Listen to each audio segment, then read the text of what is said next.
You're listening to the Femtrepreneur Show, and this is episode 33. In this episode, we're talking about how to deal with all the fears and the doubts and the feelings that come up when you start putting yourself out there and creating and launching a new course. Hey guys, I'm Mariah. And I'm Megan. So recently, Megan, you were there, I think, because you're always there. I did a live stream where someone asked us, is it normal to feel totally scared and feel like you're having major imposter syndrome when you go to actually create your course? She said, even though I know that I know my stuff, I'm just really worried that people won't like it and that it's just bringing up all these feelings for her that she didn't really anticipate. And then in that same live stream, because we have all these comments coming in, if you guys aren't hanging out in the Femtrepreneur Facebook group where I live stream all the time, you can come and join us there.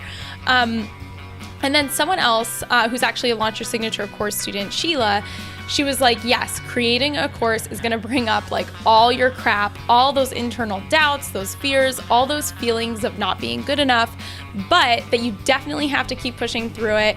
Don't beat yourself up about it and just don't let it stop you, right? Like even if you have those feelings, don't let those overcome you to the point where you stop creating your course or you never launch because you're so scared or you're so nervous about what people are going to say or that no one's going to like it.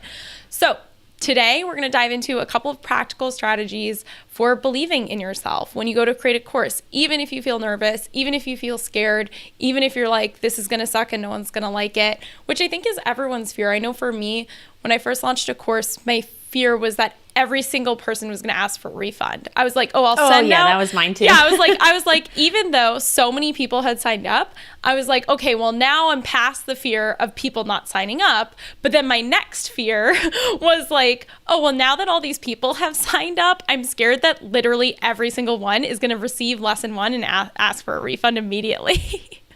It's so true. And I think that before we dig into the tips, from the course creator perspective, this is also an issue that we deal with our students. Like our own students will encounter these mindset issues or these doubts or these fears, and that usually ends up being what separates a successful student from a student who's struggling. And I think this is something we're starting to incorporate into our teachings also, is this kind of like pep talk and like encouragement. But I think from both perspectives, if you're a course creator listening to this, your students may be dealing with this too.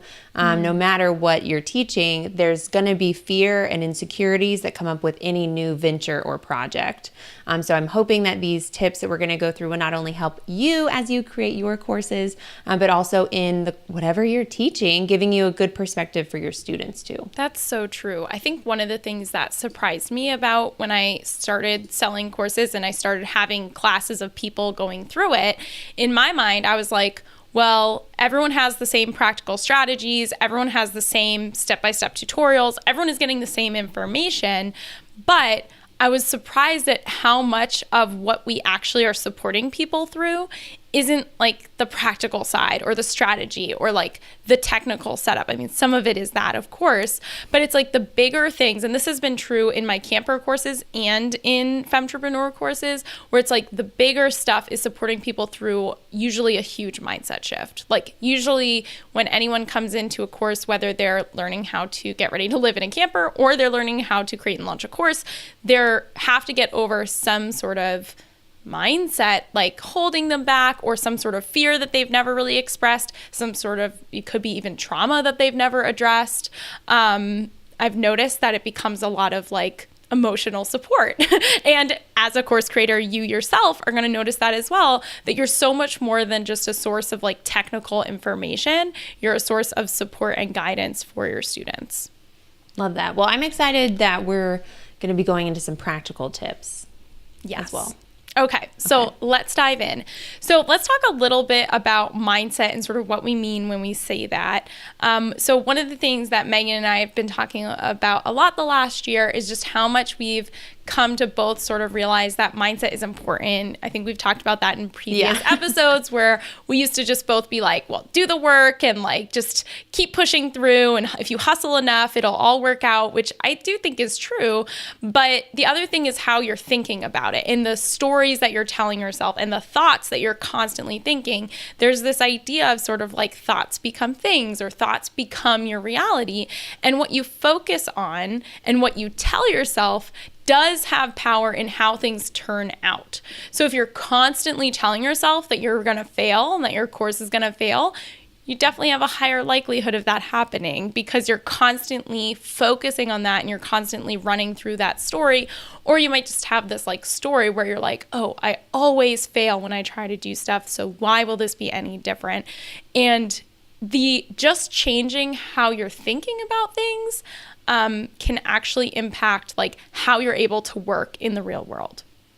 Yeah, I totally agree. One of the things, I bought the 5-minute journal, I forget how long ago now, 6 months, a year ago. And one of the things it has you do is write down affirmations in the morning. And that was my first venture. To me, affirmations, we might get into this, I don't know.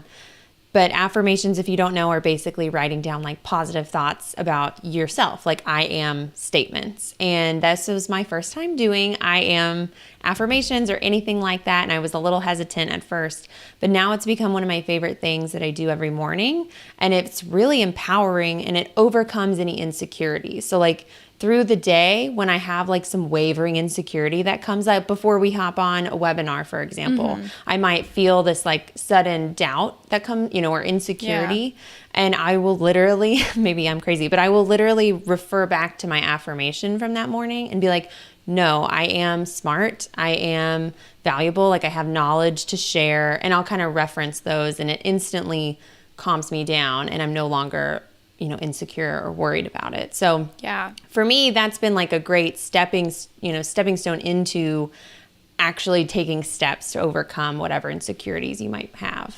So that would be something like as like a takeaway that you guys could do if you feel like, if you're sitting there feeling like no one's going to like my course and everyone's going to ask for a refund, you could change that to, I get awesome feedback from my students every day and they all tell me how much they love the content. Like writing that down, like I'm a great teacher and I know my stuff. Writing that down every morning can get you into the mindset of like, oh yeah, I've been doing this for a long time. I actually do know my stuff. And even though I'm nervous, you're more in a mindset of, I know what I'm doing the right thing, and I'm going to keep moving forward instead of just going into this cycle of like, what if no one likes it? What if everyone hates it? Yeah, and I do think one last thing before we move on from this topic is the mindset stuff can also be subconscious. Like it may be things that you think are fact that you've never really like addressed before. And I don't want to get too deep into like the woo-woo stuff, but if you always think, earning money is hard, this is a classic example. Yeah. Like if you just believe earning money is hard, then it's always going to be hard because you just will make it hard and not intentionally. So, I don't know how into mindset stuff our listeners are, but I do think at whatever scale you're at, there might be some stuff there you don't even realize you're telling yourself. Exactly. An example in real life that I had recently at the workshop we were at in New York, someone said, oh, I can't draw. Like he was just saying it unrelated to the teaching. He was just like, oh, well, I can't draw, so I could never do that. And he caught himself and he was like, wait, I've always told myself I can't draw. That doesn't mean I couldn't learn. Like that doesn't mean I can't do that. Yeah. And it was an interesting example that wasn't related to business, but was just like, oh, I've always said I can't sing, so I always believe I can't sing, so I never sing in front of anyone, so then I don't sing. But it's like I could sing. You could learn. I did that for a really long time, and I think this is a popular one for creatives, is like I always was like, well, I just have to be in total chaos all the time because I'm a creative person. Or I would be like, I'm just not organized, and it's impossible for me to get organized because I just wasn't born organized. But obviously working with you for so long, it's like I can learn how to be organized. I can learn how to have structure. I can learn how to use project management tools and productivity tools. I don't have to actually just, because I'm creative doesn't mean that every day is chaos And that was totally just like an excuse. It was like some kind of weird badge of honor of like, oh, well, I'm just super crazy all the time and always stressed because I can't get organized. And it's like, yeah, I have a harder time. It's not my natural state to be organized and to have everything scheduled. But I do think it's like, well, over the years, I've learned how freeing it is to do that and stop telling yourself all those stories. You don't have to fit into any one of those like little molds. Yeah, I love that. Okay. So the next thing I want you guys to do in order to sort of face the fear and get over it and get to the other side of it is to actually ask yourself, like, what is the worst case scenario? So let's say that you do launch your course and nobody buys. That's a lot of people's fear that they have to confront is like, what if I launch and no one buys? Okay, what if that happens? Okay, so what if no one buys? Like, you didn't create the course yet because you're pre-selling because I'm gonna not let you do it any other way. And then what? You like pivot your idea? Like that's the worst possible thing that could happen. What if, for some people it might be tied to money, like, well, what if I'm relying on this launch working out, I lost my job, like what's the worst case scenario? Actually go there. Now, I don't want you to sit there and dwell on this and like become obsessive. I know for me, I have like obsessive thoughts, so I can easily get into a place where this is something that I'm just repeating over and over. So I don't want you to do that, but I do want you to go there and then realize that it's the worst thing you can imagine is not the end of the world. So you can get back to work and get on with it. So the same thing could be like, well, what if you make 10 sales and 8 people ask for a refund? What? You still made 2 sales. Yeah. You give them a refund and you move on. Like you figure out why. That was like one of the things when I was making the leap, when I was leaving my full-time job to being a business owner full-time, this was how I felt comfortable with it. Was what is the worst case scenario? And I was talking to my now husband at the time and we were having the serious talk. And this was like ultimately what sold him on it was like, what's the worst case scenario? I try this out for a year. I try this out for 6 months. I go back and get a full-time job. Like I end up, at least I tried, at least I gave it my best shot. The absolute worst case is I go back and get a full-time job again. Right. Like you're not going to be dead. Totally fine. Like if anything, at least you're not going to be on the street. Yeah. And it was like, oh, the experience I would have learned is applicable to getting another job. It's like that was where I had to go. And I realized that I was really happy with that. Like I was okay with that worst case. And that the risk scary. Is worth it. Like, yeah, totally. You're focusing on the worst case scenario. Yeah. And then it's like, well, oh my gosh, but if it does work out, then like, oh my gosh, that's amazing. It's the same thing. Another example, because at the time of this episode coming out, Launch Your Signature course is open for enrollment, but I think only for like probably like 2 days after this is coming out. So get on it, guys. But if you're trying to decide like to invest, it could be like, okay, well, yes, it's an investment.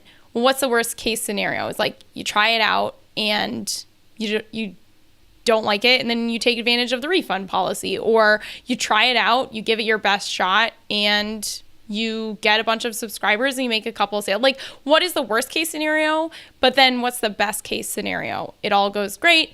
You have all the tools you need. You launch your course and people do love it and you make money. Like there's just 2 sides of it. And I think that asking yourself for anything that you're on the fence about, going through, just acknowledging that the worst case scenario is like not the end of the world.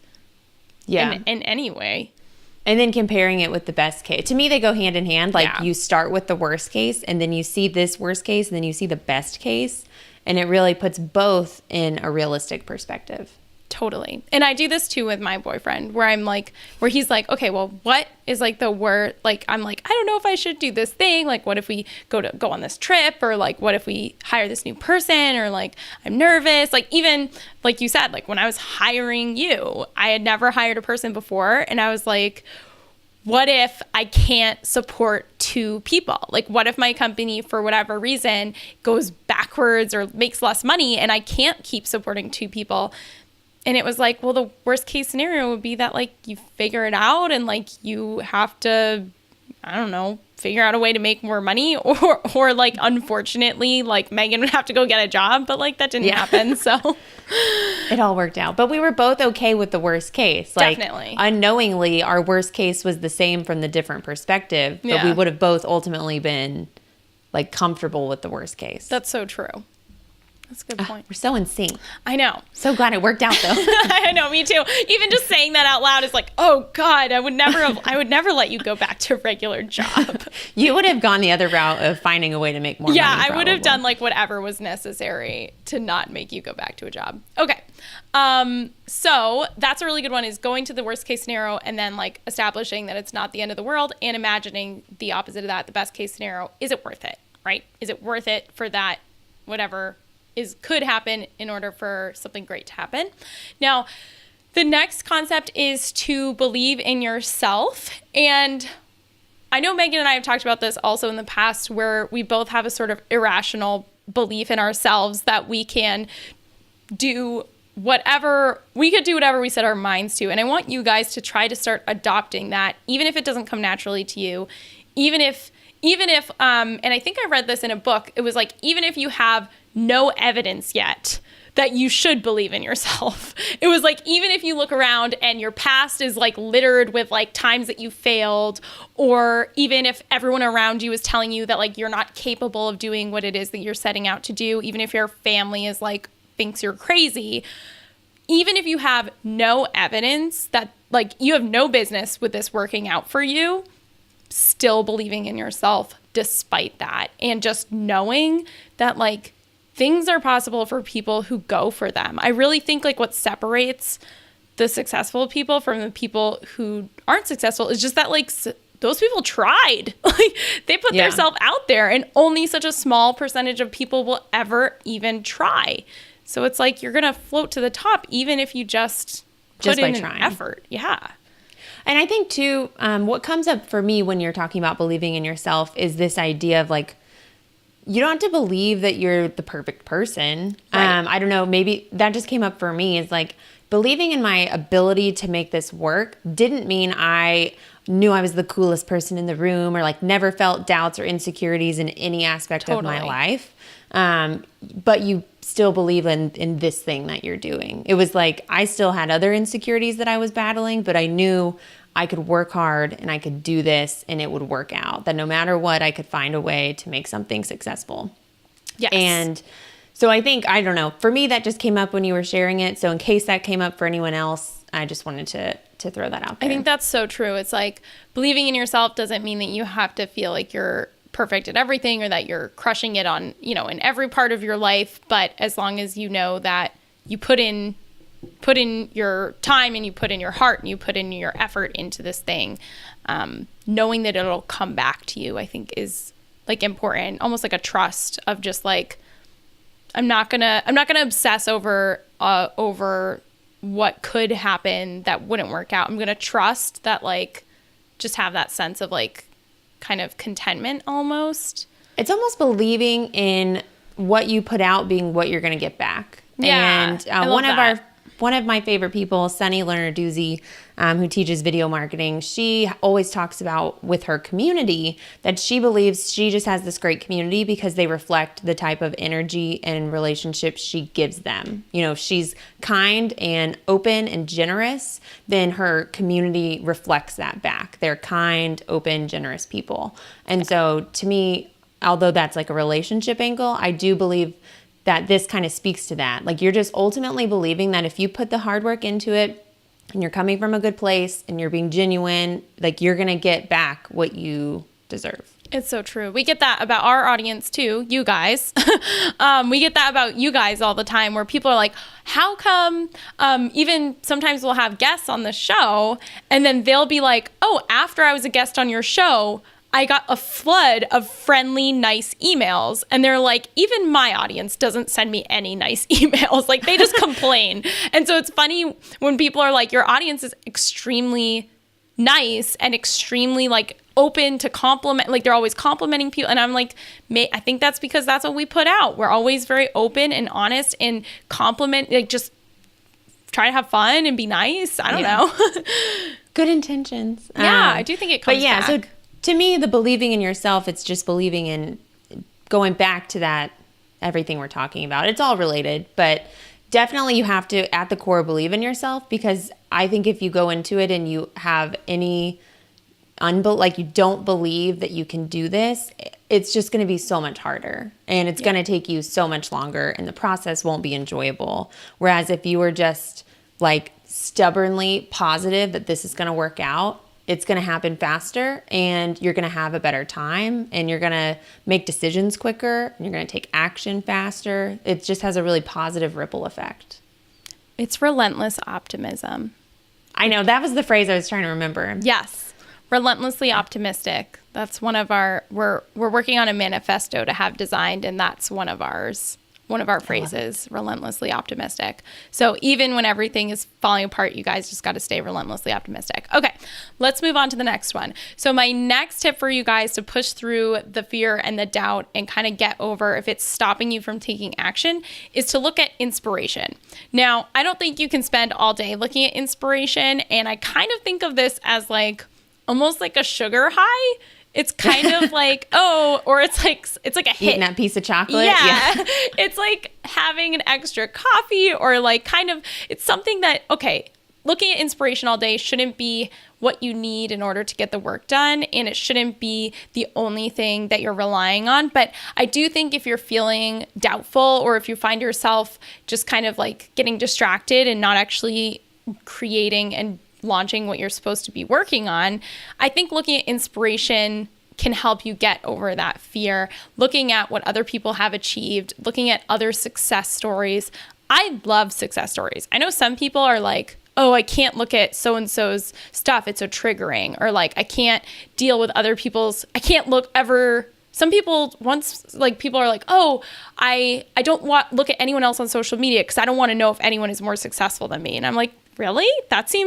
To me, that seems like you're missing out on this amazing opportunity to feel, first of all, just realize that like a rising tide lifts all the boats, and to also feel totally inspired. Like when I see that someone's doing better than me financially, or, you know, they have bigger email lists, or they're traveling more than I am, I don't get jealous. I just get like, oh my gosh, that's real. Or like, that's such a great opportunity. Or like, I feel so inspired by her. I truly just get so excited, and then it pushes me to like, get back to work and make that happen for myself. So if you feel like that, I do encourage you to look for inspiration. This can be, you can look on the Femtrepreneur blog, you can look on the LaunchYourSignatureCourse.com website, where we have like tons of student stories and inspirational case studies from our students sharing their experiences, and pick someone that you kind of resonate with. That's what I've done in my life, is like pick someone that I really resonate with. And it's not always a famous person. It's not always someone that's a big name, but it's someone that I look to and just feel like, wow, like I really can resonate with their story, and it's inspiring to me, and it pushes me to keep going. Well, that's one of the things you said, is that it makes it real. And I think that that's what I keep encountering, whether it's in person or just online, whether it's seeing a story or meeting someone, being around and encountering and hearing about successful people. For me, it just makes it real. It makes it attainable. It's not this like far off thing that you're only picturing in your head. It's like, no, this person has done this. They don't necessarily have anything that I don't have the ability to have. You know, like they're not a super genius and, so wealthy to begin with. It's like most everyone's normal. They pretty much have all access to all the same stuff I do. Like, it just makes it feel real, and it makes it exciting. And I do think that I want to hesitate, just like you were. I want to caution that you shouldn't be spending all your time reading success stories. You do need to take action. Work is a part of all of this. So, underlying this whole mindset conversation is you have to actually take action and do the work. But I think having this positive mindset first is key to allowing the action to flow faster and easier, and see the results you want faster without so much resistance through the process. Yeah. It's like, if you asked yourself deep down, do you believe this is possible for you? I feel like if your true answer was no, you would struggle so much more than someone that had the exact same skill set as you, the exact same circumstances, the exact same amount of free time. They would have all the same things, but if they just deeply were like, I know it's possible. Like, I know without a shadow of a doubt that like this could work out, versus someone who's like, I just truly don't believe that could happen for me. I think that can have a really big impact. And I think that that's where it comes from, is saying like, if you look at enough inspiration and examples, you're like, okay, I truly now, my mind truly believes that this is possible. Definitely. Okay, so the next thing that you need to kind of wrap your head around is just, again, it's sort of like an internal belief that I just want you guys to internalize and think about and kind of maybe write about.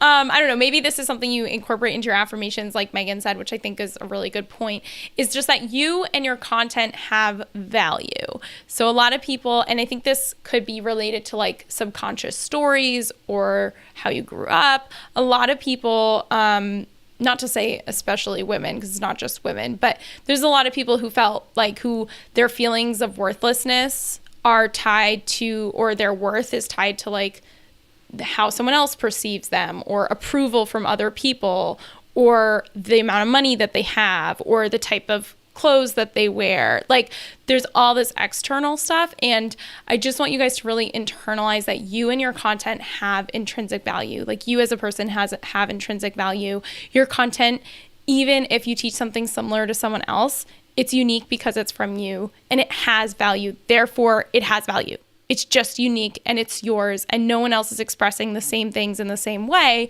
And I just want you to like really know that even if you struggle, like I said, I've met so many entrepreneurs who just have struggled so much in their life, and it has left them with feelings of worthlessness or just not thinking that they had any value as a human being. And that can be something that really impacts you as you try to grow a business. I mean, that's something I struggled with. Not that I don't necessarily anymore, but you nailed it on the head for me, is I always put my value and my worthiness in what other people saw. So it's like getting compliments would shoot me on this high, but then as soon as the compliment stopped, I felt worthless. Like this still, even my husband, he always jokes that he's like, I complimented you 5 minutes ago. Why are you asking for another compliment? I'm like, I'm sorry, I just really want to know that you mean it. So I still struggle with it. I'm not perfect, but it was definitely a big sticking point for me. And literally the first word I write every day in my affirmation is I am worthy. And it's like so empowering. And like the first time I wrote it, I was like, I don't know, but it's like, as you write it and as you truly believe it, it's like, no, I am worthy, and my worthiness has nothing to do with anyone else. Like it has to do with just me, and it's super empowering. Yeah, I mean, maybe even it means coming to terms with the fact that like, even if no one else likes your writing or no one else likes your content, like what would happen? This is kind of like what we talked about at Sunny's workshop in LA, was like Sunny and Brandon worked together, and he was saying like, knowing that you're happy with the content you're putting out, even if every single person in the world was like, it sucks, I hate your videos, I hate your writing, it's awful, would you still be okay with yourself? Is your worth dependent on what everyone else tells you about what they think about you and your work? Or do you just feel like, I put out my best stuff, like that was my best attempt, and I'm happy with what I've put out, even if no one else cares about it or likes it? And I think that that's a really great way to just determine like that you do have value and your content has value. Even if everyone asked for a refund, you would still be there and be like, you know what I created is damn good, and I don't care if no one else can see that. I think it has value. Yeah, I love that. To have that deep belief. Okay. So the other thing that I think about a lot of times when I'm scared, and I'm scared about making a big decision, making a big change, starting a new project that I have no idea, like, is this going to be worth all the time and effort? I mean, this is like, especially the first time when I created Launch Your Signature course, I had never worked so hard and been like, put so much into a single project. Like I put a year of work into creating something with like no guarantee. But I would never know what would happen if I didn't try, and I would always wonder. And this happens for me with everything. So there's like projects and business ideas and things that like I just know that I will have to create, because if I don't, I'll always wonder what could have happened, and that will drive me insane. Like that will be something that will keep me up at night. like, you'll never know if you will fail or succeed if you don't try. And that's a safe thing to do, is to not try and never know. But if you're like me and you kind of feel that tinge of like, almost like regret for something that hasn't happened yet, and you just are like, I will always wonder. I know for me, like when I started, this is a little bit of a tangent, but when I started Femtrepreneur, and I think, Megan, I might have explained this to you when we were driving around Rhode Island the other day. Like I told Matt, I was like, I want to try to grow a business that's really big. And I was like, I don't even know what that would be like. And I don't know if I can, and I clearly have no experience, but I was like, if I don't try, I'll always wonder if I could have been the person that was capable of that. And and I was like, there's no reason I have to do this. Like, there's no pressing reason that I must go out and like build an empire. But if I don't try, I will always, always regret it, because I will always wonder, what was the limit? Like, what is truly possible? And now I just feel like there is no limit.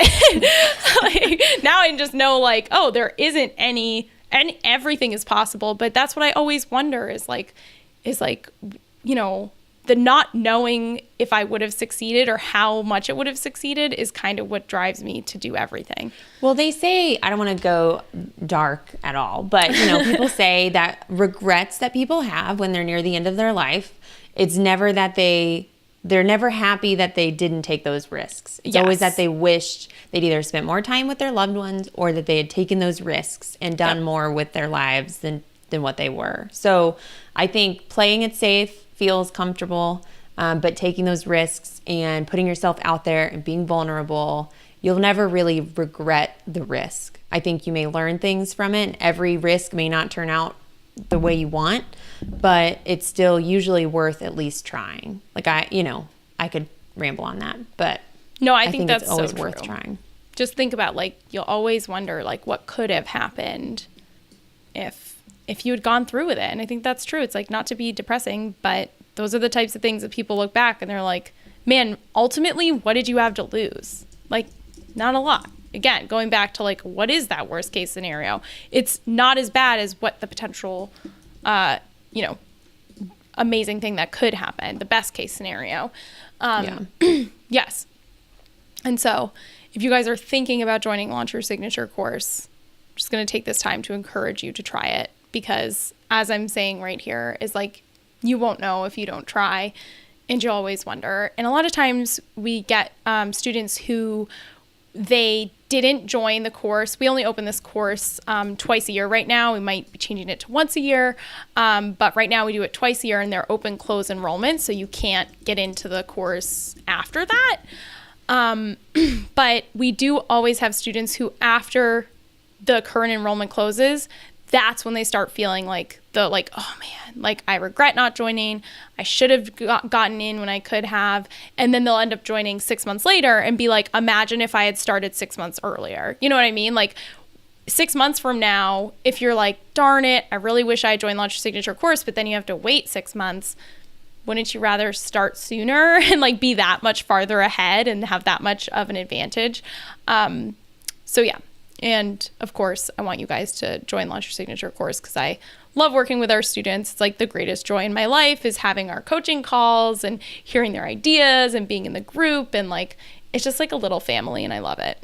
Except it's now a very large family. It started out as a small family that's now a giant family that you're welcome to join. Okay, so I have one more practical exercise for you guys as you work through the doubts and fears that are coming up.